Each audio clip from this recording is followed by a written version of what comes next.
אני לא יודע מי מכם קרא את מה שכתבתי לפני יומיים. קראת? כן.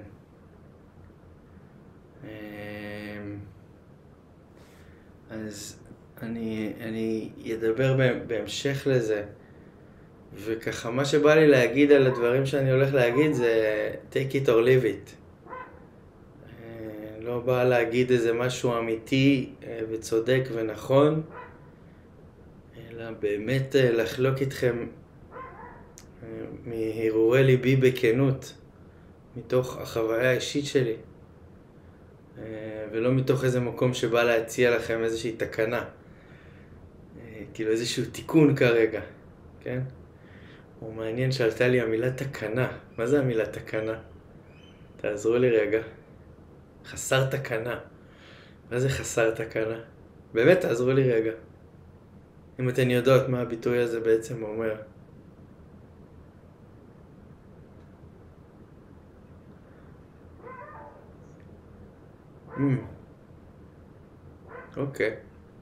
אוקיי, מעניין. תודה. אז כרגע אני באמת מציע לחלוק את זה איתכן, לא מתוך מקום שבא להגיד שאני אולי יודע יותר או מבין יותר או משהו כזה, אלא רגע בתוך משהו אמיתי, מתוך החוויות האישיות שלי בתקופה האחרונה, וגם מתוך החוויות המקצועיות שחלקכן מעורבות בהן, והתכנים שעולים. אז מי שמעורבת בזה, don't take it personally. או שכן, אני לא יודע, אבל זה פשוט הכל מתחבר להכל. אבל אני באמת קודם מדבר בתוך החוויה האישית שלי. ואני חושב שבמידה מסוימת החוויה הקולקטיבית שכרגע אנחנו חווים כאן בארץ, שאפשר לספוג אותה פנימה ואפשר להתעלם ממנה, אבל אם נרצה ואם לא, אז באיזשהו אופן אנחנו מוקפים במלחמה אנרגטית. אז אפשר להמשיך תפקד, אפשר ללכת לסופר, ואפשר לעבוד, ואפשר להתעסק בכל מיני דברים יומיומיים, אבל בשורה תחתונה אנחנו נמצאים בתוך מלחמה. נראה לי שבאיזשהו אופן האירוע של אתמול הוא גם היה איזה אירוע שיא. ממש. כאילו אירוע קצה כזה. לא ששאר האירועים הם פחות, אבל באמת מה שהיה אתמול זה טלטל אותי, מזעזע. אז דיברתי עם חבר לפני כמה שבועות. הוא דיבר איתי שאנחנו נמצאים בארץ באבל, ואני חלקתי על דעתו באופן נחרץ. אמרתי לו שאני לא חושב שאנחנו באבל, אנחנו עדיין בתוך המוות, כאילו האבל עוד לא התחיל. הוא חי בחוץ לארץ, כן? ואמרתי לו, אני לא חושב שאני לפחות, אני לא יודע אם אני באבל, אני עדיין כאילו בתוך הטראומה הזאת, זה עדיין קורה, עוד אין זמן להתאבל. במין איזה חיבור, ניתוק כזה. ואני חושב שאולי, עכשיו שאני חושב על זה בכל רם, אולי מאז השיחה הזאת, אז משהו חלחל בתוכו, והתחיל לגעת באיזה מקום כזה של אבל עמוק, וכמה העניין הזה הוא עמוק. רגע להסכים לקחת את זה פנימה, להסכים לראות את זה בראייה אישית, את המקום הזה של האבל והאובדן והצער, ואיך מתמודדים עם זה בעצם. איך מתמודדים במצבים של אבל, אובדן וצער. הרי יש כל מיני רעיונות, תיאוריות, שלבים, דרכים, אבל בשורה תחתונה שבן אדם נמצא בתוך האבל,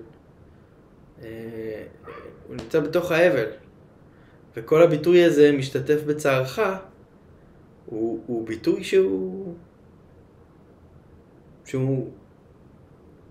שמשתמשים בו כאילו איך קוראים לזה? עם יד קלה על ההדק, מה שנקרא. כן? כאילו מיד קלה על ההדק, כאילו, האם אני באמת משתתף בצערך?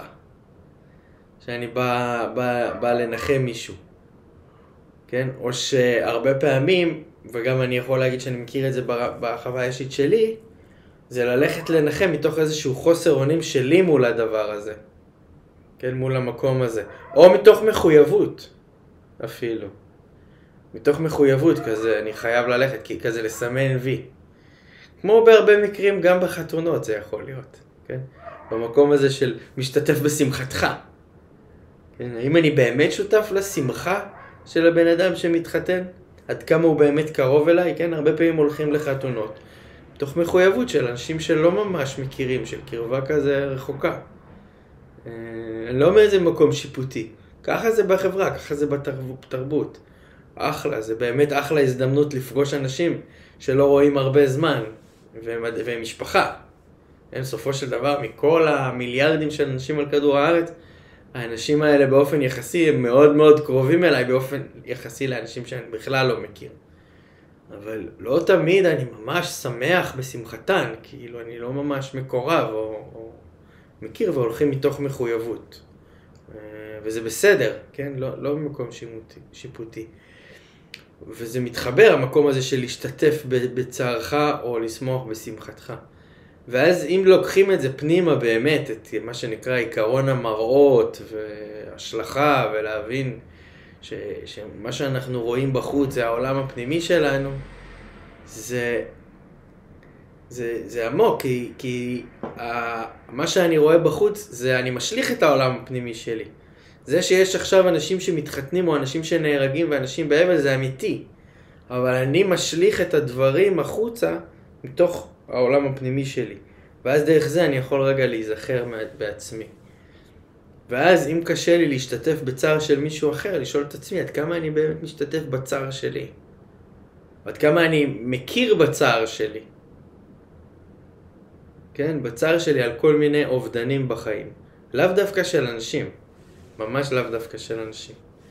אובדנים של תקופות,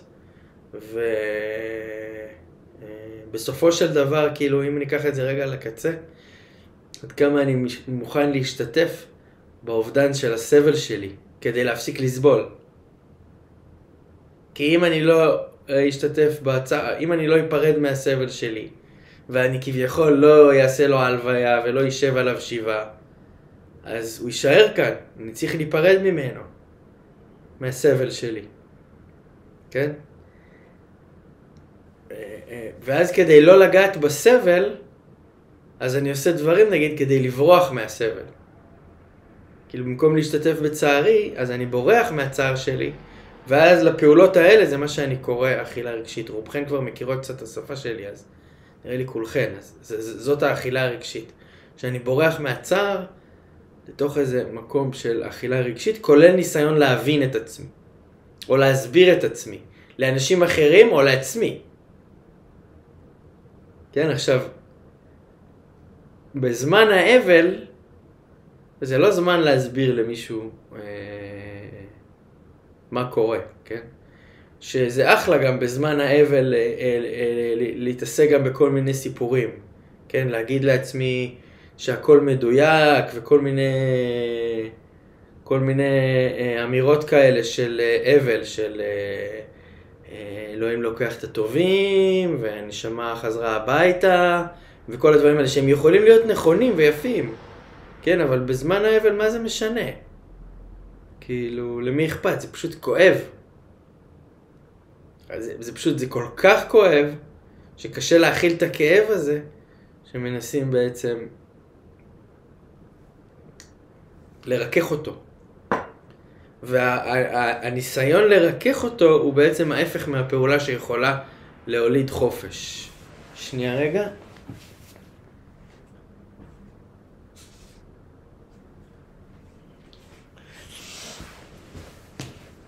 כן, הניסיון לרכך את זה, זה בעצם הניסיון ההפוך מהניסיון שאפשר למצוא חופש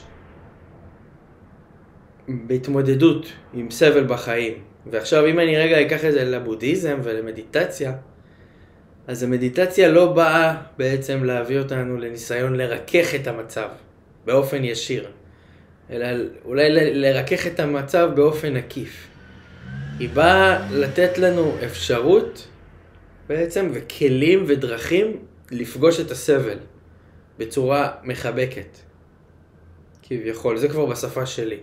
אבל לעבוד עם מה שגורם לסבל. לא, בבודהיזם זה אולי יותר כאילו לעצור את שורשי הסבל. אוקיי, אני לא בא לנסות לעשות לעצמי טוב באופן ישיר, אני אעצור את השורשים של הסבל, אז הסבל בחיי יפחת, כי אין לו שורשים יותר. אוקיי?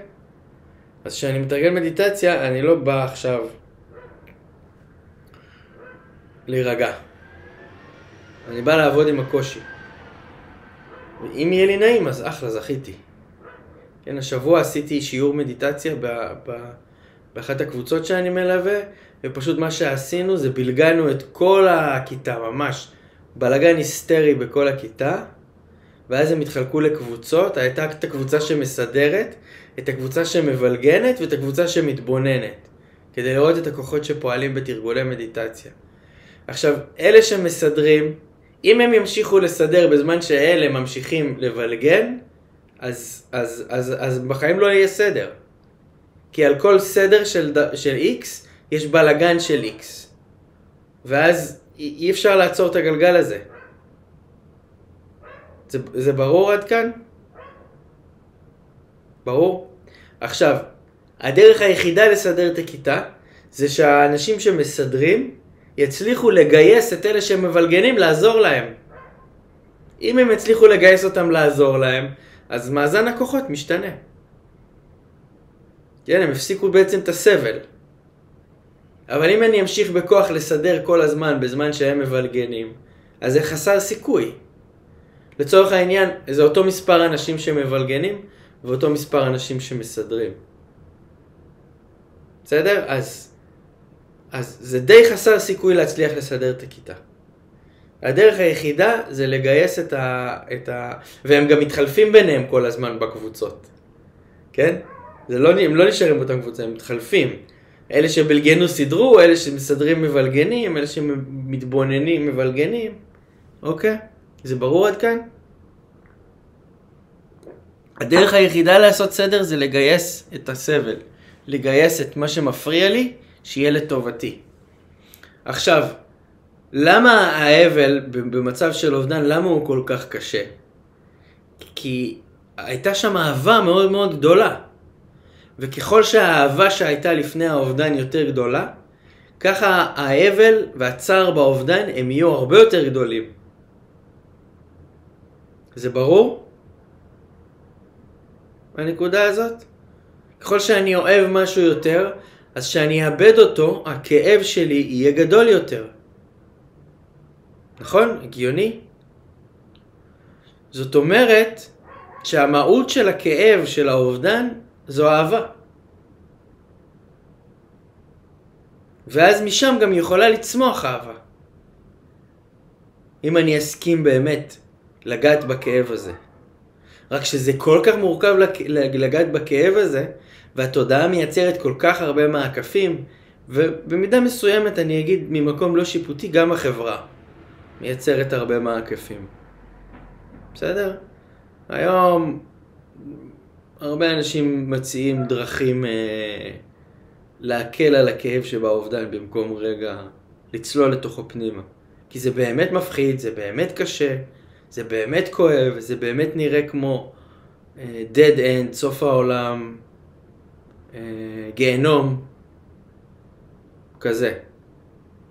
אבל אני חייב למות ולא להחזיק כדי שיצמח משהו, כדי שהאהבה תוכל לצמוח שוב. אם אני מחבר את זה לט"ו בשבט, אז שכחתי מאיזה עץ זה, אבל בטח אתן תדעו להגיד. זה אצטרובל של ברוש. תודה עירית. כן. אז זה אצטרובל של ברוש. זה אצטרובל סגור והוא יחסית חי.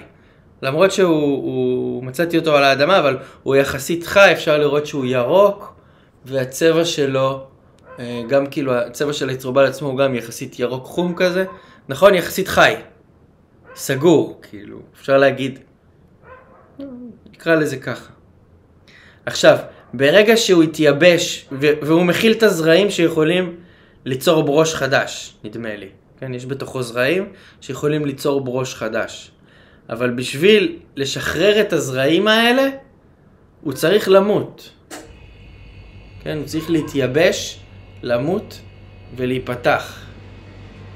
ואז הזרעים שלו נופלים על האדמה, ויכול לצאת ברוש חדש. בסדר? יכול להיות שאני...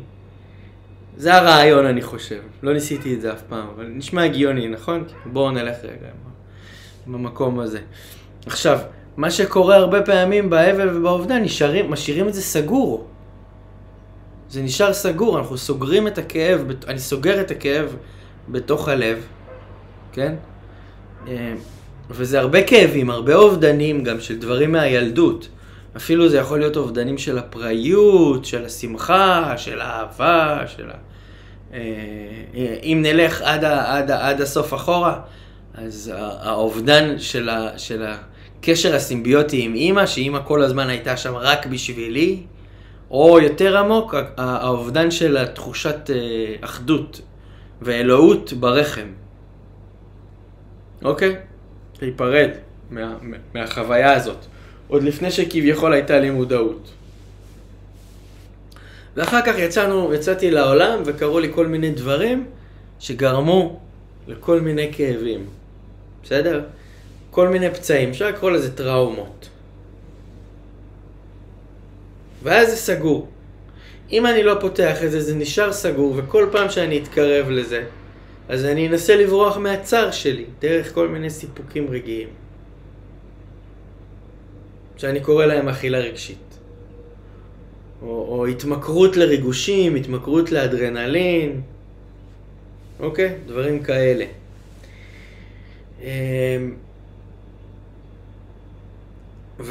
ואז בואו נגדיר אותם, בואו נגדיר את הדבר הזה שאני סוגר בפנים, בואו ניתן לו שם, נגיד סבל. נקרא לזה סבל, צער, יגון, תקראו לזה איך שאתן רוצות אם אתן רוצות. ואז מתוך הדברים שאמרתי, מה צריך לעשות בשביל להמשיך הלאה?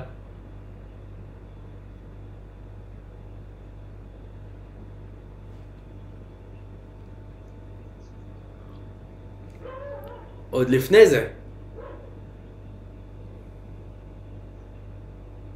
כן. בשביל שהאובדן יהיה באמת כואב, מה אמרנו שצריך להיות לפני זה?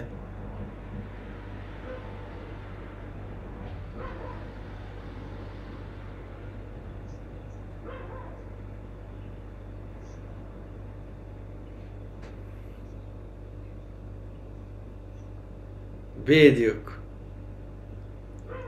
בדיוק. עכשיו תראו איזה פרדוקס. איך אנחנו יכולים לאהוב את החלק הסובל הזה. בשביל שניפרד ממנו, אז כאילו בשביל שתהיה אהבה, בכלל בשביל שתהיה פרידה, אז צריך לאהוב אותו. אם אני לא אוהב אותו, אז הוא ימשיך להיות סבל. איך אני יכול לאהוב אותו? איזה מורכב זה לאהוב את המקום הסובל, הפצוע, המסכן,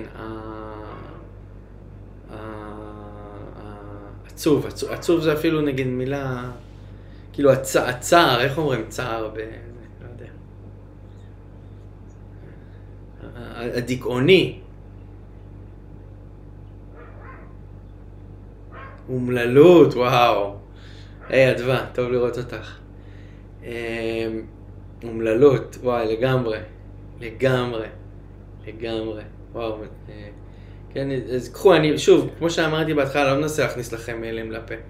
כמו שאמרתי, take it or leave it, אני מדבר מתוך החוויה האישית שלי כרגע, ודברים אחרים שאני רואה גם בעולם המקצועי, ובאמת, אני לא יודע אם זה אמיתי כלפיכם, אני מדבר כלפיי. ואז כן, איך אני יכול לאהוב את המקום האומלל הזה? ולהבין שככל שאני אחביא אותו יותר מהעולם, אז ככה אני כביכול מסלים אותו. רק שזה נהיה מגוחך, כי גם אם רוצים להראות את זה לעולם כבר, איך עושים את זה? איך עושים את הדבר הזה? כביכול. כן, עכשיו, ברור שזה אפשרי, אבל להבין שבעצם הפרידה היא צריכה לנבוע מהאהבה. ואז אני בפרדוקס. כאילו לאהוב את הדבר שאני כביכול הכי שונא, הכי בורח ממנו.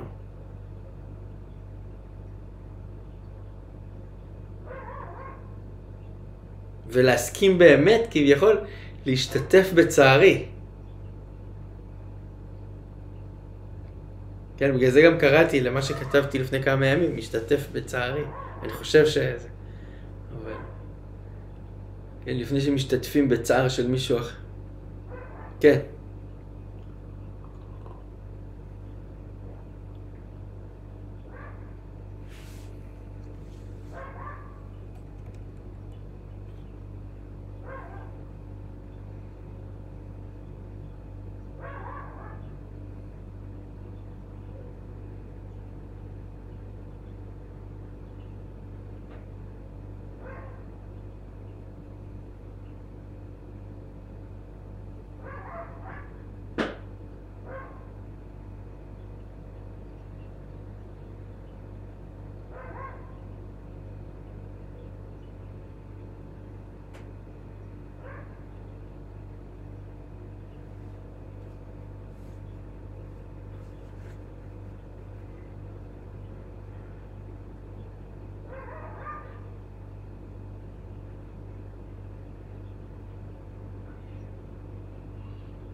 כן, ניסיתי להגיד משהו, כן, קודם כל אני מבין אותך לגמרי. מה שניסיתי להגיד, מה שאני מנסה להגיד כאן, בגלל זה אמרתי take it or leave it, כי זה קשה לקבל את מה שאני אומר, שזה בכלל לא רלוונטי מי בחוץ כן יכול להכיל או לא יכול. זה רלוונטי אם אני יכול להכיל את הצער שלי, כי שאני אצליח להכיל את הצער שלי, אז אנשים יוכלו לשבת איתי בו. ואם אני לא יכול להכיל את הצער שלי ולהשתתף בצערי, אז אף אחד לא יכול לשבת איתי בצער הזה. כי אני סגור. זהו, לא נותן להתקרב. אתם יודעים מה צריך בשביל להוציא את זה? להרוס את זה. זה לא, בשביל לפתוח אחד כזה צריך להרוס אותו. להשמיד אותו, לרצוח אותו, כאילו. מצאתי את זה בריטריט ויפאסנה, אז פתחתי אחד כזה סגור, שהוא היה על האדמה. ממש הרגשתי רע, כאילו רצחתי אותו עכשיו. אז מה שאני מנסה להגיד, ובאמת, take it or leave it, זה בכלל לא משנה החברה או אנשים, אם הם כן מסוגלים או לא מסוגלים. זה משנה אם אני מסוגל או אם אני לא מסוגל. וברגע שאני מסוגל, אז יוכלו לשבת איתי. בצער שלי. והחברה קצת תשתנה כביכול מסביבי. כי אני כבר לא סגור, אני פתוח. וזה מורכב כל כך לעשות את זה. זה גם לא פתחתי וזה נגמר, כאילו, זה לא איזה להגיע מ-X ל-Y וזהו, זה נגמר. זה ככה, זה עבודה. זה עבודה, זה עבודה, זה עבודה, זה עבודה. ככל שאני פתח יותר, אז גם כביכול הפתיחה תהיה יותר גדולה, ואחר כך האינטגרציה של הפתיחה יכולה להיות מאוד מאוד כואבת. כי זה לא שיש איזה, כאילו אני לא, זה קליפות, שכבות, רבדים, ממדים, איך שלא תקראו לזה. ואז זה תהליך, כל פעם קצת, כל פעם עוד קצת, כל פעם עוד, עד שאני באמת מסכים להפסיק להסתיר את האומללות הזאת, נגיד. כמו שאמרת קלאודיה. מה את רוצה להגיד, קלאודיה?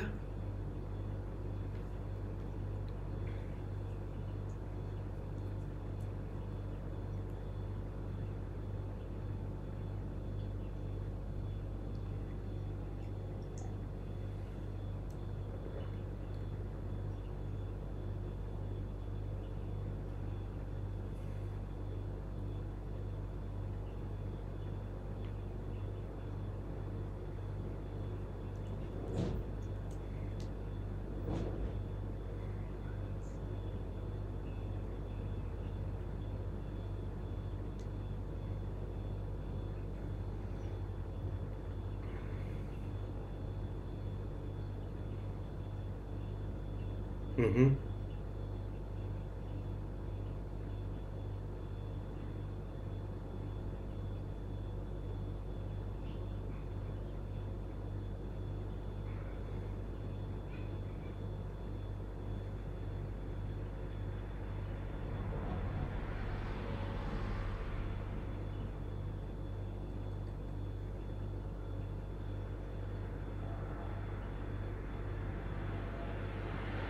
Mm-hmm.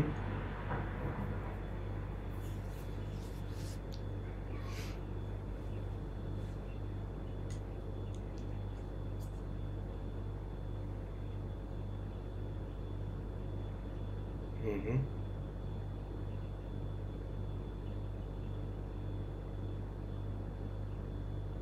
לא בדיוק לבד, לא בדיוק לבד. צריך לראות שזה תהליך שקרה.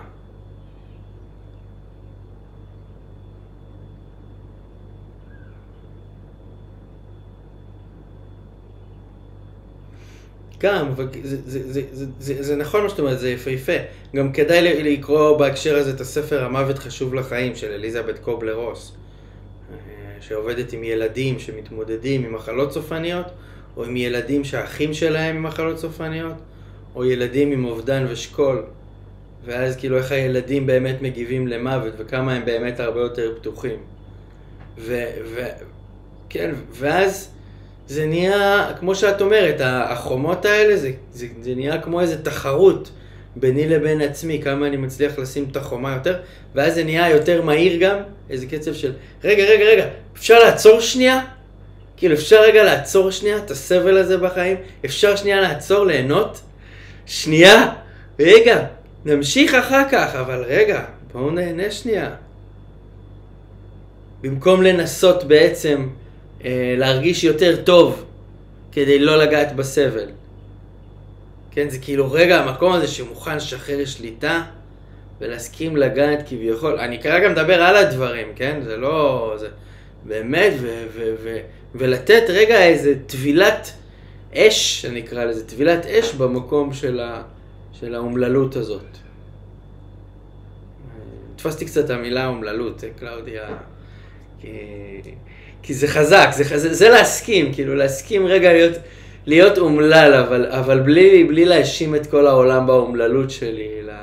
כן, כי אם אני מתחיל להאשים את כל העולם באומללות שלי, אז אני בתוך המעגל, כאילו. יואו, איזה אומלל אני, כאילו.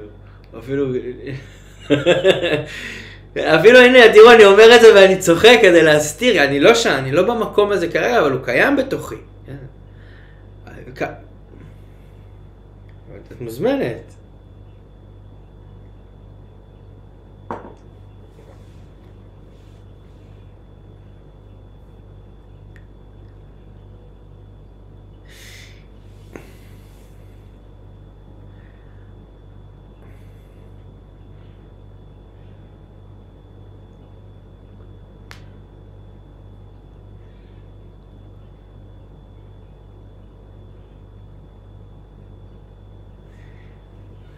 כן, כן, אבל השאלה, עכשיו השאלה אני,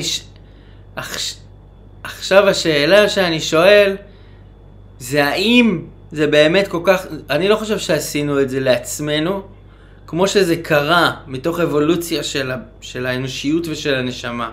ואז, האם האסטרובל הזה הוא אומלל כרגע?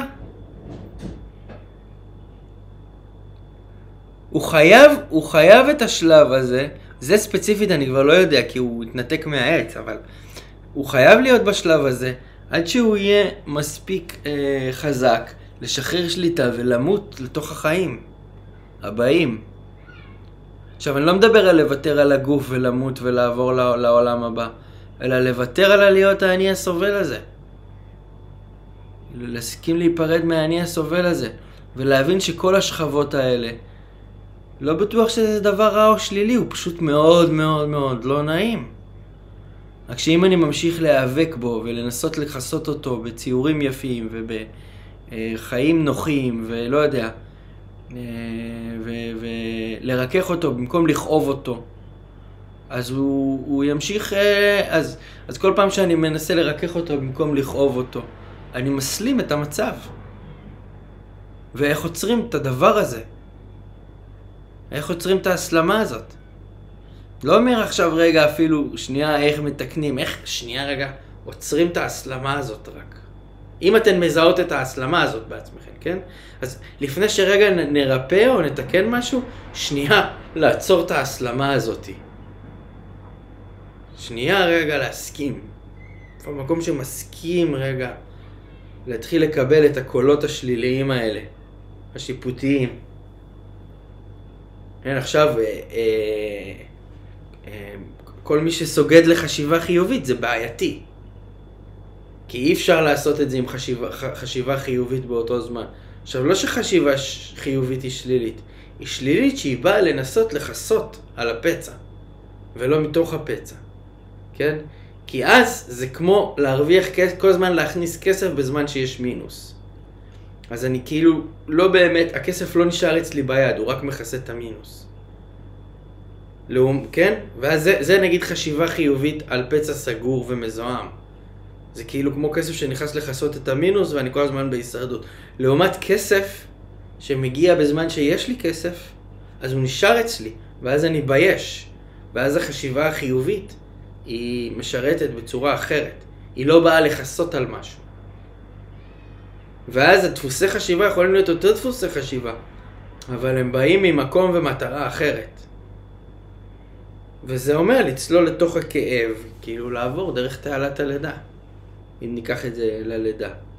וזה דבר שיכול להיות קלישאה, וזה או משהו שעכשיו מתחילים להתאמן עליו. כן, כאילו, איך להיות, כאילו אני ממשיך עם הדימוי שלך, להיות אומלל מקצוען. להיות מקצוען באומללות. לא להתבייש בזה, לא להסתיר את זה, אבל גם לא להסלים את זה. וההסלמה היא בדרך כלל שאני נשאר עם זה לבד ומתחיל להאשים את העולם. כי זהו, העולם כבר לא שם בשביל להציל אותי מהאומללות הזאת. אין, זהו, זה נגמר. ואני בזכות עצמי. כן, מכירות את השיר מיליארד צינים? 700 מיליארד כוכבים בחלל. אני בקושי מסתדר עם עצמי, אני בקושי מסתדר עם עצמי. אם אין אני לי מי לי. אני זוכר את זה ואחר כך שוכח, ככה זה בחיים. עכשיו זה לא אם אין אני לי מי לי, כאילו, אז טוב, אז אני לא צריך אף אחד ואני אסתדר לבד. אני צריך למצוא את הכוח הזה רגע, להיפתח לעולם, לא לחכות שהעולם ייפתח אליי, בזמן שאני סגור. די, זה לא יקרה. חלס, אני לא בשלב התפתחות הזה של גילאים מאוד מאוד מוקדמים שהעולם אם הוא ייפתח אליי אז אני ייפתח יותר, ואם הוא ייסגר אליי אז אני ייסגר יותר. ואני בן אדם מבוגר. צריך לקחת אחריות על העוצמה שלי ועל הסבל שלי.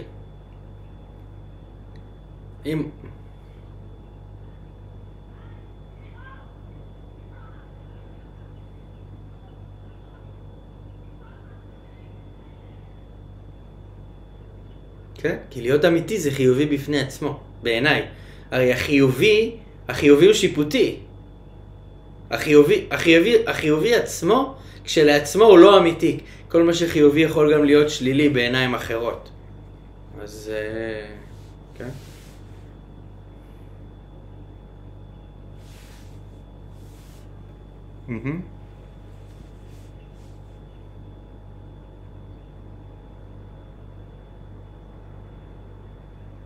כן. אין בעיה, אדווה, תודה שכתבת את זה.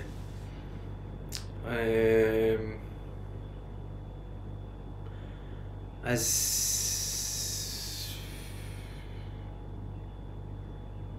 מה שנשאר לי כרגע להגיד זה... אתן עם אוזניות? לא. חשבתי לשים שיר, אבל... אפרת אני רואה שכן.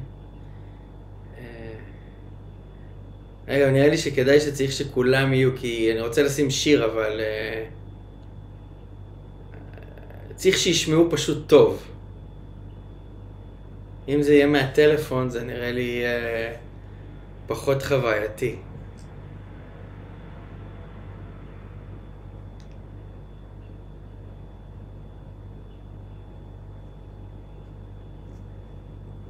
כן. קצת ספוילר ליום שישי, אבל בסדר.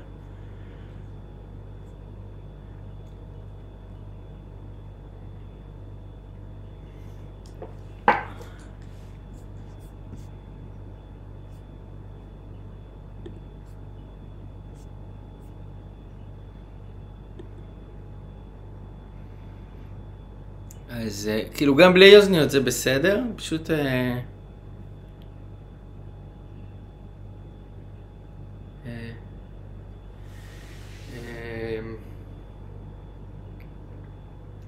אז ככה, מה שאני מציע זה להישען אחורה.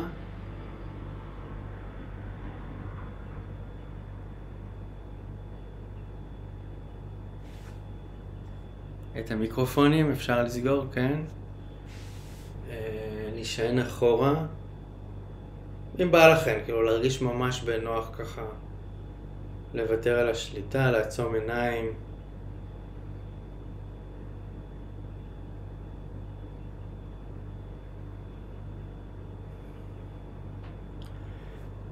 לראות אם יש מקום בחיים שלכם שאתן לא יודעות כרגע איך להתקדם ממנו עוד צעד קדימה.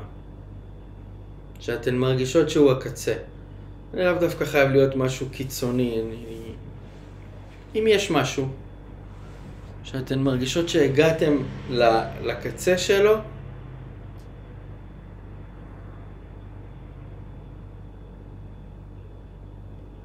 ואתן מוכנות באמת, רגע, לבקש עזרה מתוך הלב שלכם. לא ממני. באמת להתחבר למקום שמבקש עזרה. אפשר אפילו לביים את זה כזה בתוך עצמכם. אני צריכה עזרה, בבקשה תעזור לי, בבקשה תעזרי לי. באמת להרגיש בגוף מקום שאתן צריכות עזרה. זה גם יכול להתחבר לדברים שקרו בעבר והייתן צריכות עזרה, אבל עדיף משהו שחי בכן היום.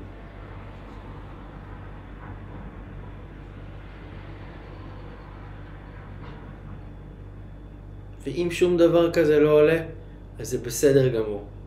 אנחנו יכולים ברגע כולנו ביחד להתחבר רגע על המצוקה הנוראית הזאת שאנחנו חולקים כאן ביחד במדינה, אל האנשים שנהרגים כל יום, אל המשפחות שמאבדות את היקר להן מכל, אל האנשים שנמצאים בשבי ובאמת צריכים עזרה. רגע אפילו לבקש את העזרה הזה בשבילהם ובשביל המשפחות שלהם שנלחמים להחזיר אותם בגופים גדולים. ואלוהים יודע איך הם מצליחים לישון בלילה, ואיזה סבל הם חווים. ורגע באמת להביע איזושהי בקשה, איזושהי תפילה עמוקה, לשלום, לאחדות,